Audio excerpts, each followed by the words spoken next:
This is Solo in the Shop. Today I want to talk about the end of the year, the stress around the holidays, and what we can be doing to maximize our enjoyment and minimize the stress of the end of the year.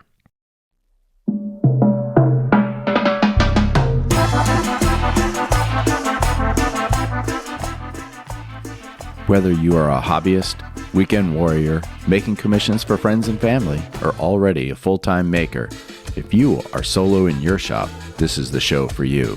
I'm Ronald Lowe's, the host of Solo in the Shop, a woodworking podcast discussing everything from current projects, tools and techniques, decisions around running a small business, and much more. So if you frequently find yourself alone and covered in sawdust, follow my journey and we can be solo in the shop together.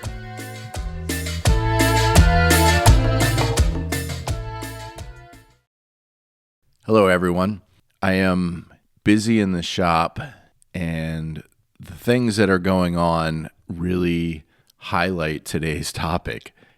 I got an email last week from a client who had ordered a large table, and she wrote, "Are we still on for delivery before Christmas?"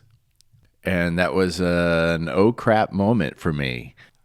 She was definitely in my project tracking system, but there was really nothing on my, what I'll call the default view of my workload that said this has a hard deadline. It was in the notes on the agreement and in the details of this order, but definitely an area that I need to improve is having that information. You know, if there's a hard deadline for a birthday or a holiday, that stuff needs to be visible to me. But luckily, I had already ordered the base, which would have taken about 2 weeks to get here, but that was already in the shop. I needed to go slab shopping, and the client was participating in that through a FaceTime call. But it was kind of a scramble. Luckily, the timing was just right. I had just finished some other tables that were ahead of hers, and I was kind of winding down for the year, but I realized what I really needed to do was crank it up. I don't want to spend the whole last 2 weeks of the year just cranking out tables in the shop. My wife has time off at work. You know, there's family things that I want to enjoy. So I don't want to be stuck in the shop working for the clients when all of that's happening. And so when I sat down to record this episode, that was what was on my mind, is how do you manage projects and balance that with family time and get it so that you end the year in a good place and with a good balance.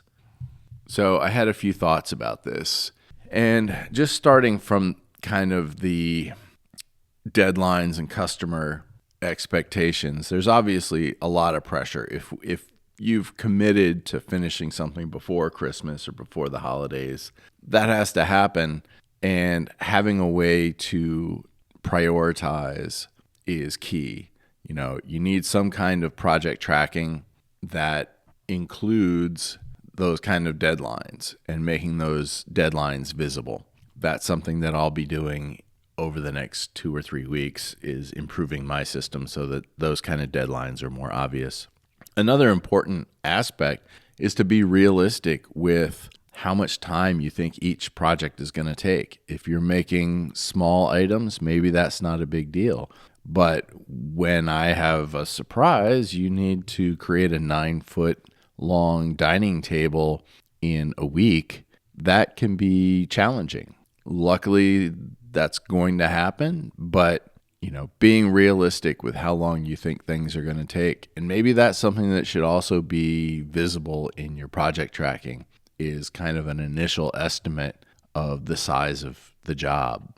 You know, there's different project management systems and theories. You know, there's sprints and agile and things like that. And they all come down to coming up with an estimate and tracking the reality so that you now have an informed system of data where as you do more and more of the same projects, your estimates become more and more accurate.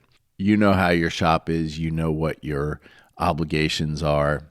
So being able to give good, realistic time estimates, not only just how much work is it going to take, but if you have other things that you have to be doing, what's the actual calendar time that it's going to take to get these things done?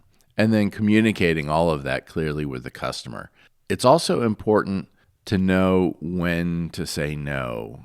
I've had customers who, there was a big rush before Thanksgiving for tables, and there were people who were messaging me a week before Thanksgiving asking if I could get them a 8 or 9 foot long table. And I'm like, there's just no way. I was like, maybe by Christmas, but there was just too much work. And you don't have to be rude about it, but you have to definitely be professional about it and say, you want quality and all my other customers want quality.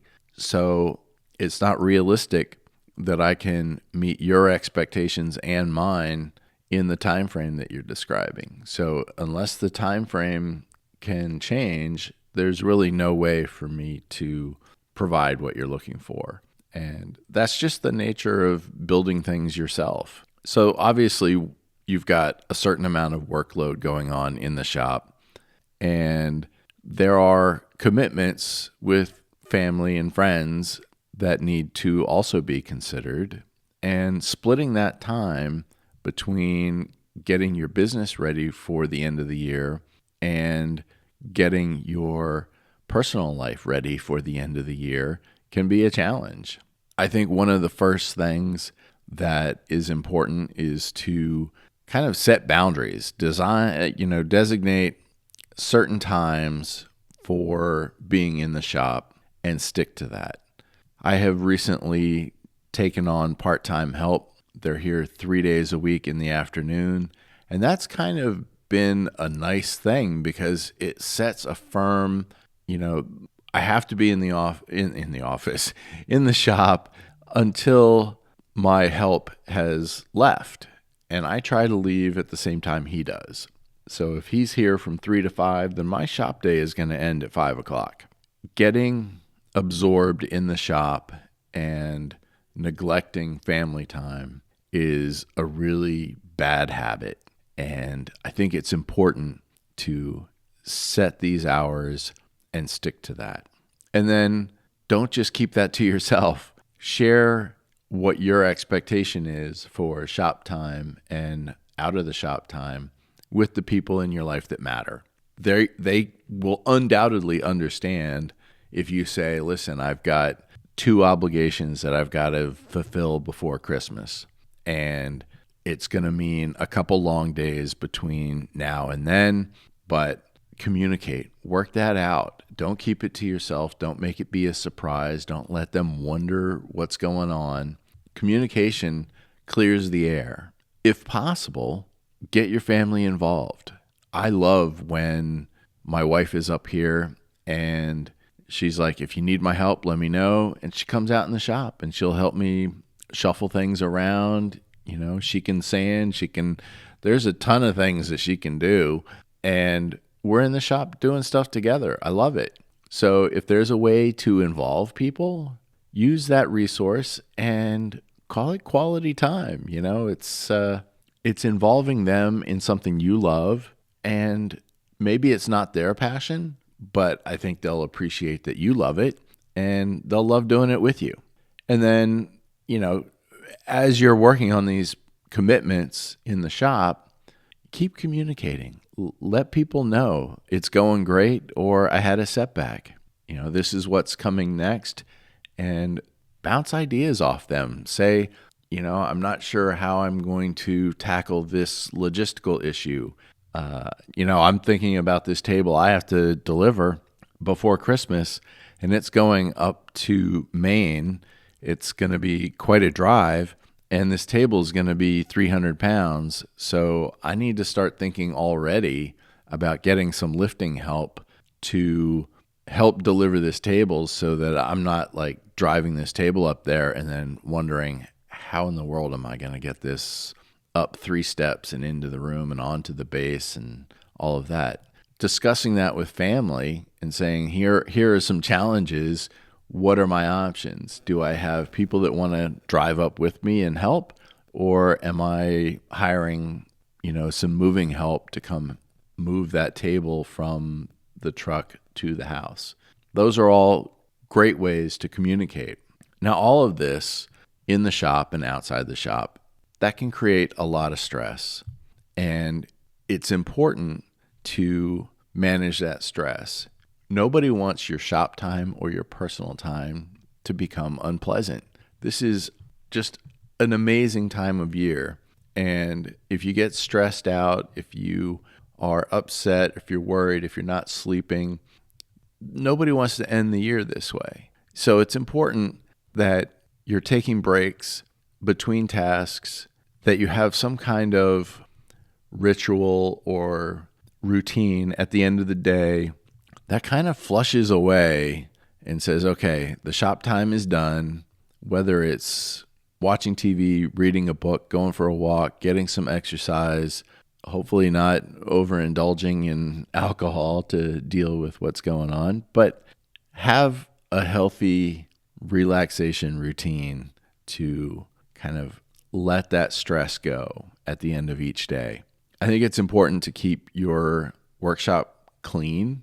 I know for me, when the shop is clean and a little more empty, I find it easier to focus, to work, and I feel more calm. And I think having that organization and cleanliness, and believe me, having a helper come makes that so much easier. It's easy to say, listen, I got to work on something, grab a broom, just start decluttering and sweeping up. It's fantastic. I highly recommend it. And then I think it's important to, especially if you're making something for somebody to enjoy for Christmas, this table that's going up, they're going to be hosting Christmas and they want to be sure that they can seat their whole family. It's a large table. And I think focus on what you're giving other people. I had a discussion with my wife this morning about, giving and charitable giving around the holidays. And yeah, as a kid, it was always great getting gifts around the holidays. But as an adult, there is a lot more satisfaction and happiness in giving. And if you're producing something for the holidays for someone else to enjoy, focus on that. It is a lot of work, but you're going to be giving somebody joy for the holidays. And I think that's huge. And then just like any other task, break it up into milestones so that you're feeling that progress. There's a lot of pressure to get something done, but if you break it up and almost celebrate each step, that kind of reduces the stress of the overall task. I think once these things are done, I'm going to get to the 23rd, 24th of this month. I'm looking forward to taking a break from the shop just to recharge, spend time with family, and start looking at how the year went and planning out next year. I've got goals that I've set for the next 6 months already, but I think starting a new year and getting my mind right and getting focused on how I'm going to achieve the things that I want to achieve for 25, I think those are important things to do while I'm out of the shop. And I may work on some systems. I may work on, making sure that my deadlines are more visible in my sales system. But I want to take a break for the end of the year, recharge, and just get ready to start a new year fresh and make the most out of 2025. I can't wait. So anyway, the overall message is you have to meet your deadlines. You need to be realistic about your time estimates, and you need to find balance between the time in the shop and the time outside the shop. Find ways to reduce stress and enjoy the season. I hope you all are successful in finishing what you need to do for the end of the year. But I really hope that you get out of the shop, enjoy your family, enjoy your friends, have a great holiday season, and get yourself ready to hit it hard in January. That's what I have for you this week. I appreciate you all. Happy holidays, and stay safe in your shop. If you have questions, comments, or suggestions for future episodes, feel free to reach out to me at SoloInTheShop@gmail.com.